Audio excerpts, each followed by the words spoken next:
When I was 6 years old, I made my first drawing. It was a boa constrictor digesting an elephant. I showed it to the grown-ups and asked them if the drawing frightened them, and they said, "Why would anyone be frightened of a hat?" Then I made a second drawing, showing the boa constrictor from the inside so the grown-ups could easily see it. They always needed to have things explained to them. After seeing my 2 drawings, they suggested that I busy myself with matters of consequence. That ended my drawing career. And so I became a pilot and lived my life alone, without anyone I could really talk to, until my plane had engine trouble in the desert, 1,000 miles from any human habitation. Imagine my surprise when I heard, "If you please, draw me a sheep." I jumped to my feet, thunderstruck. "But what are you doing here?" "If you please, draw me a sheep." I told the chap, a little crossly too, that I did not know how to draw. "Oh, that doesn't matter. Draw me a sheep." So I drew one of the 2 pictures I had drawn so often. No. I do not want an elephant inside a boa constrictor. Draw me a sheep." "No, the sheep is sickly. Make me another." So I made another drawing. "You see yourself this is a ram. It has horns." By this time, my patience was exhausted, so I tossed off this drawing. "This is only his box. The sheep you asked for is inside." "Oh, this is exactly the way I wanted it. Do you think that this sheep will have to have a great deal of grass? Where I live, everything is very small. Look, he has gone to sleep." And that is how I made the acquaintance of the little prince.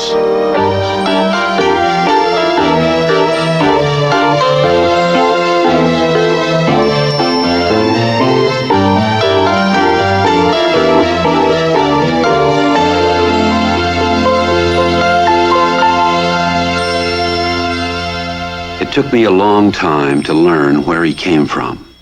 It was from words dropped by chance that little by little, everything was revealed to me.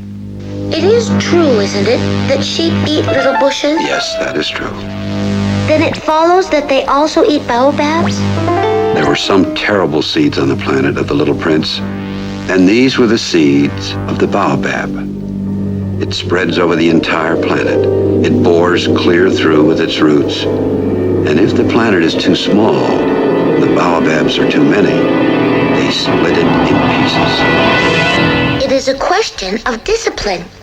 You must see to it that you pull up all the baobabs at the very first moment when they can be distinguished from the At that rest. moment, I was very busy trying to unscrew a bolt that had got stuck in my engine. A sheep, if it eats little bushes, does it eat flowers too?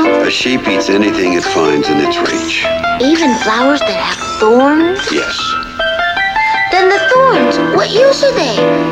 I was very much worried, and I had so little drinking water left that I had to fear the worst. The thorns, what use are they? The little prince never let go a question once he had asked it. The thorns are of no use at all. Flowers have thorns just for spite. Oh, I don't believe you. Flowers are weak creatures. They reassure themselves as best they can. They believe that their thorns are terrible Don't you weapons. see that I am very busy with matters of consequence? Matters of consequence? You talk just like grown-ups. The flowers have been growing thorns for millions of years. For millions of years, the sheep have been eating them just the same. And is it not a matter of consequence to try to understand why the flowers go to so much trouble to grow thorns which are never of any use to them? And if I know, I myself, one flower which is unique in the world, which grows nowhere but on my planet, but which one little sheep can destroy in a single bite some morning, without even noticing what he's doing. Oh, you think that is not important? I took him in my arms and rocked him. The flower that you love is not in danger. I will draw you a muzzle for your sheep. I will draw you a railing to put around your flower. I did not know what to say to him. I felt awkward and blundering. is such a secret place, the land of tears.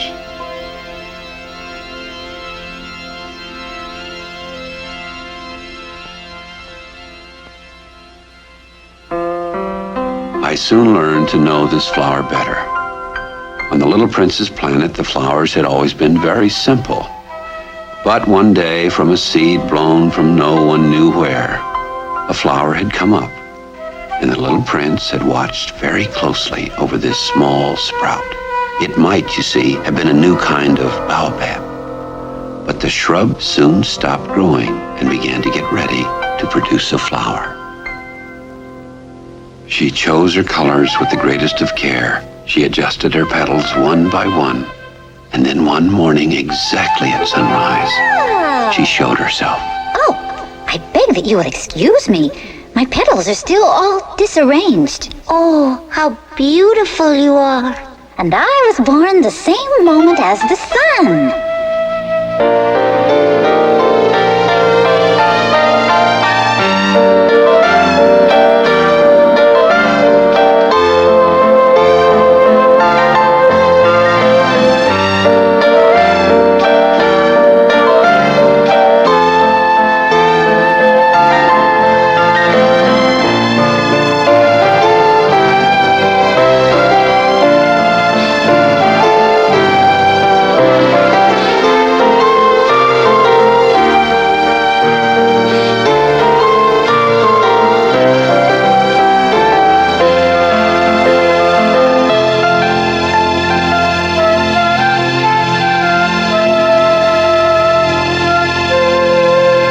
One day, when she was speaking of her thorns, she said to the little prince, Let the tigers come with their claws. There are no tigers on my planet. I am not at all afraid of tigers, but I have a horror of drafts. I suppose you wouldn't have a screen for me. This flower is a very complex creature. At night, I want you to put me under a glass globe. It's very cold where you live. In the place where I come from, She was embarrassed over having let herself be caught on the verge of an untruth. She could not have known anything of any other worlds. She had come in the form of a seed. The screen? The little prince came to doubt her, and that made him very unhappy. He decided to leave her. I was too young to know how to love her. She perfumed all my planet, but I did not know how to take pleasure in all her grace. Oh, I ought to have judged by her deeds, not by her words.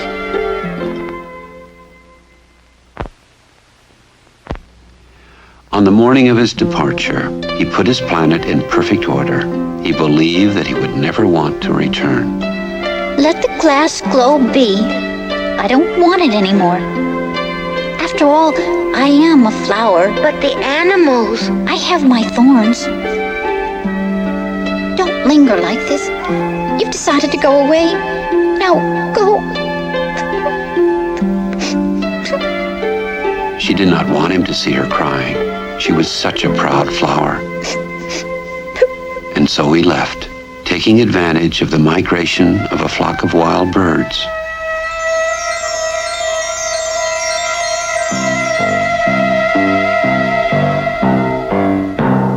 He found himself near a planet inhabited by a king. Pardon me, sire.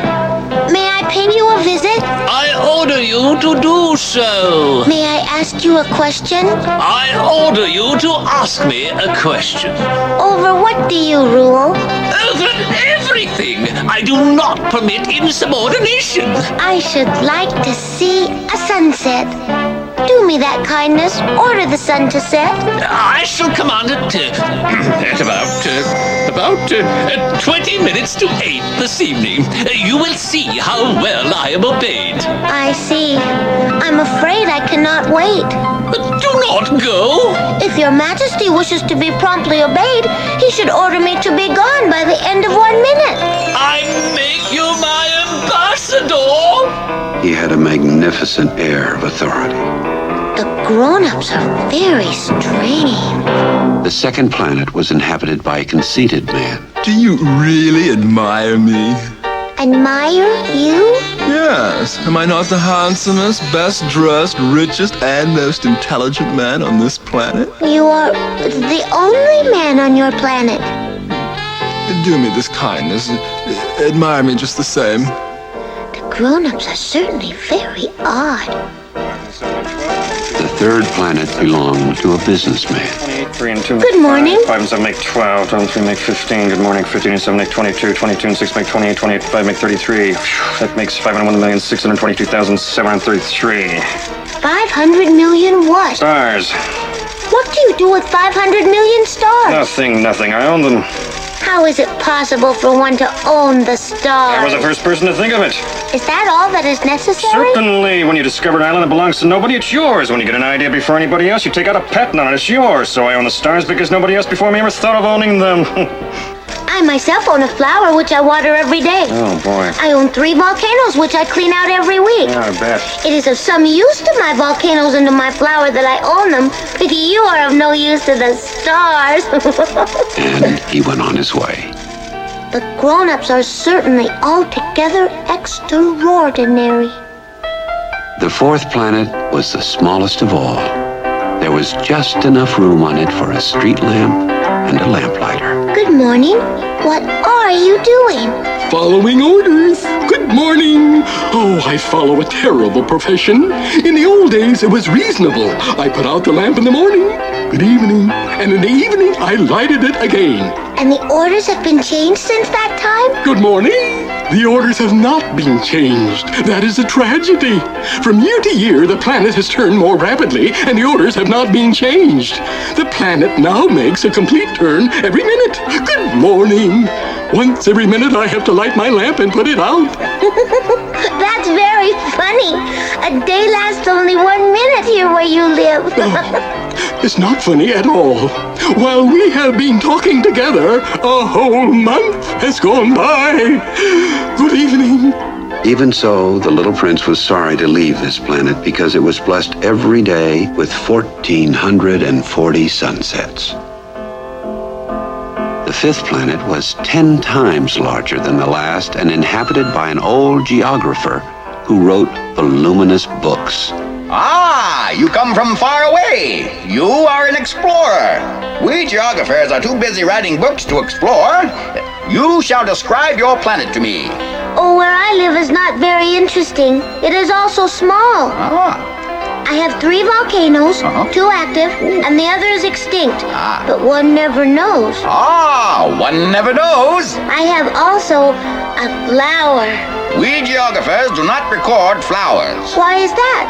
My flower is the most beautiful thing on my planet. We do not record them because they are ephemeral. What does that mean? Ephemeral. It means that which is in danger of speedy disappearance. We write of eternal things. Is my flower in danger of speedy disappearance? Certainly it is. My flower is ephemeral, and she has only 4 thorns to defend herself against the world. And I have left her on my planet, all alone. That was his first moment of regret, and the little prince went away thinking of his flower. So then the last planet was the Earth. The Earth is no ordinary planet. One can count there 111 kings, 7,000 geographers, 900,000 businessmen, 311 million conceited men, that is to say about 2 billion grown-ups. They imagine that they fill a great deal of space. In truth, however, if they were to all stand upright and somewhat crowded together, they could easily be put into one public square, 20 miles long and 20 miles wide.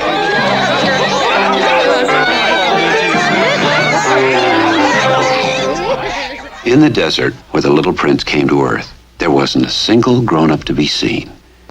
He was beginning to be afraid he had come to the wrong planet. Oh, good evening. Good evening. Look at my planet. It's right there above us. But how far away it is. It is beautiful. What has brought you here? I've been having some trouble with a flower.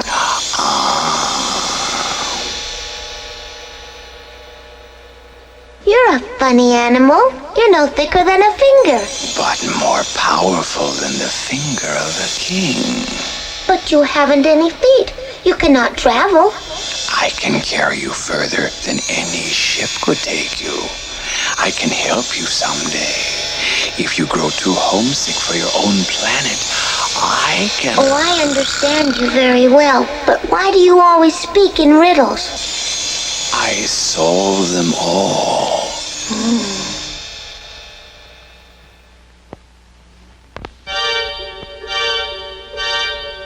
And then the little prince walked for a long time through sand and rocks and snow.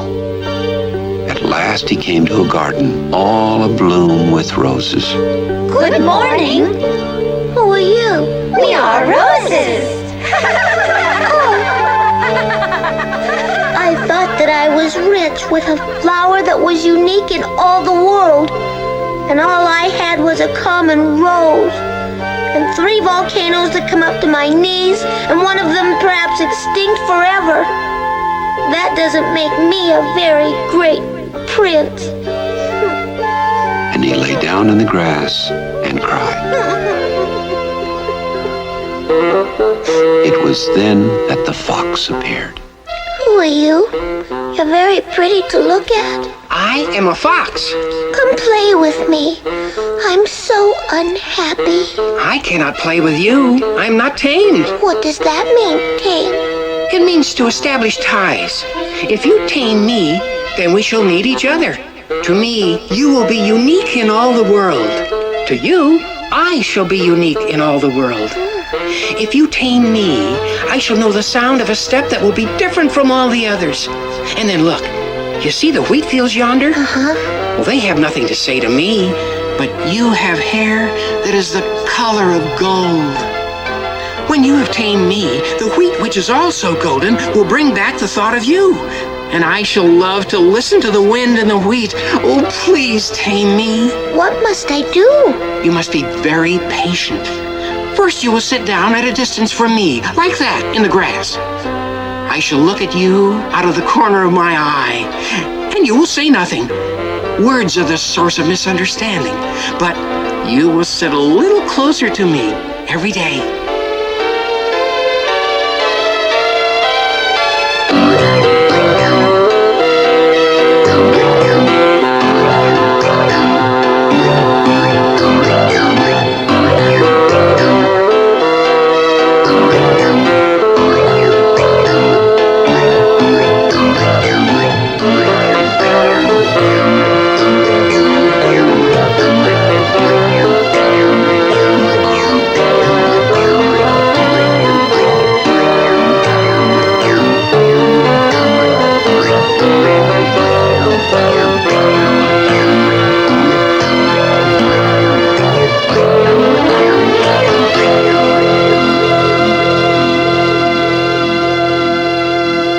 And so the little prince tamed the fox.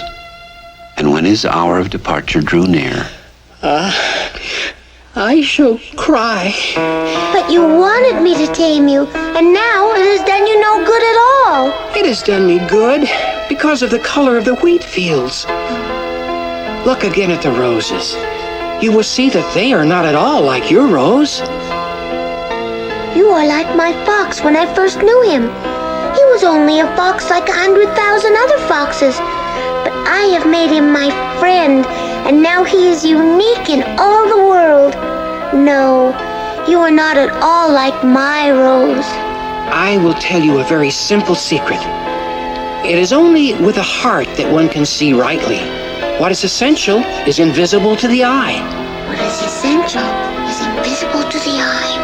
It is the time you have spent on your rose that makes your rose so important. It is the time I have spent on my rose. You have become responsible forever for what you have tamed. You are responsible for your rose. I am responsible for my rose.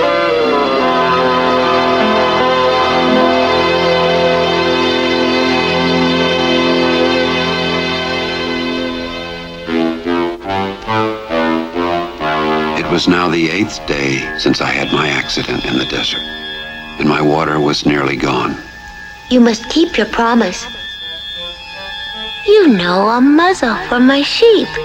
So then I made a pencil sketch of a muzzle, and as I gave it to him, my heart was torn, and I was overcome with an unexplainable sense of grief.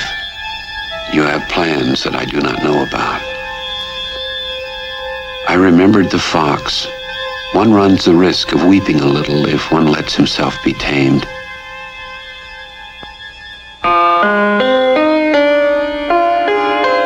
When I came back from my work the next evening, I saw from some distance away my little prince sitting on top of this wall, his feet dangling. Yes, I shall be there tonight. Are you sure that it will not make me suffer too long? I dropped my eyes, and there before me was one of those snakes that take just 30 seconds to bring your life to an end. What does this mean? Why are you talking to snakes? He put his arms around my neck. I felt his heart beating like the heart of a dying bird.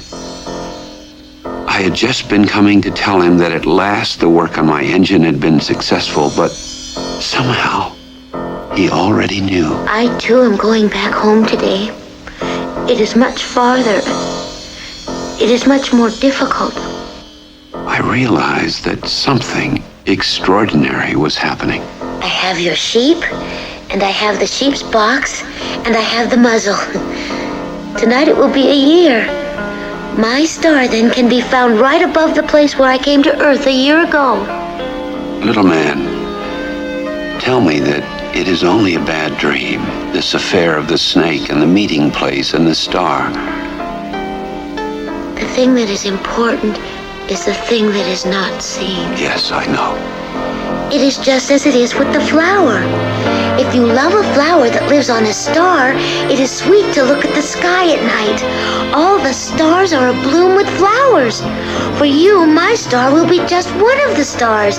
And so you will love to watch all the stars in the heavens. And besides, I'm going to make you a present.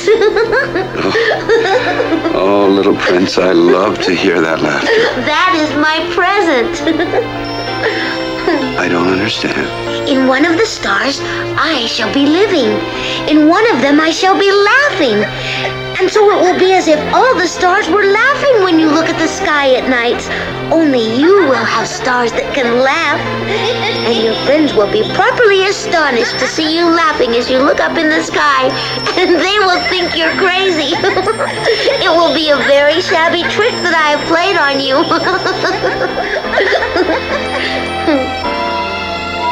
And when your sorrow is comforted, you will be content that you have known me.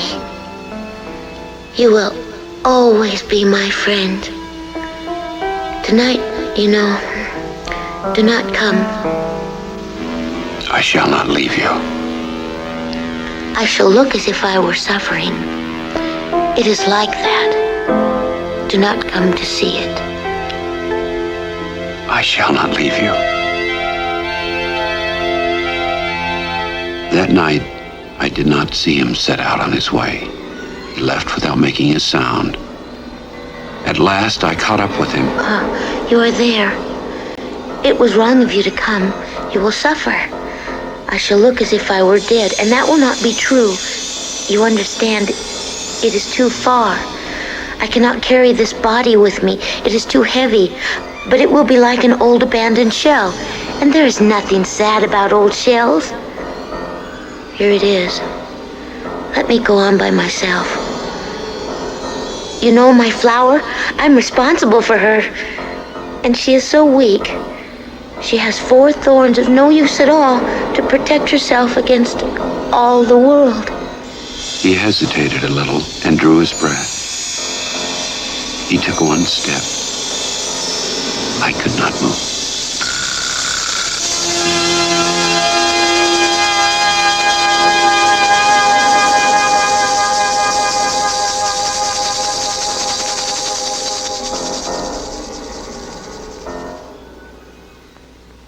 There was not even any sound because of the sand.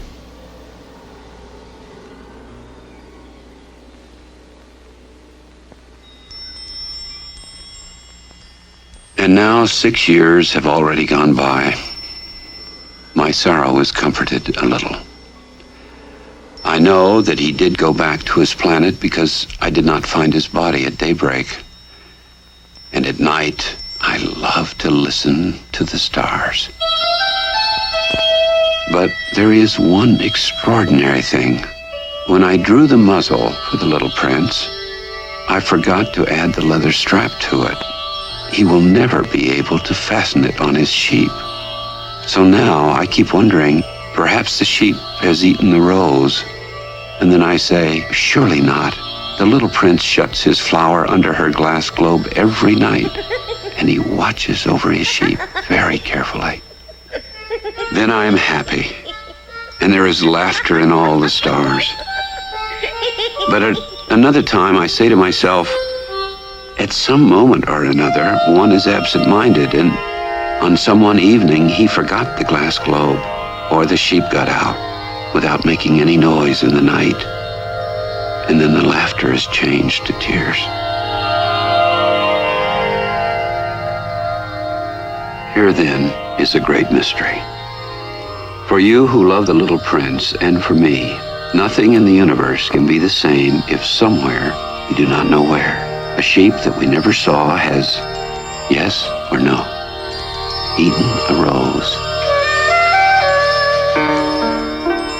Look up at the sky.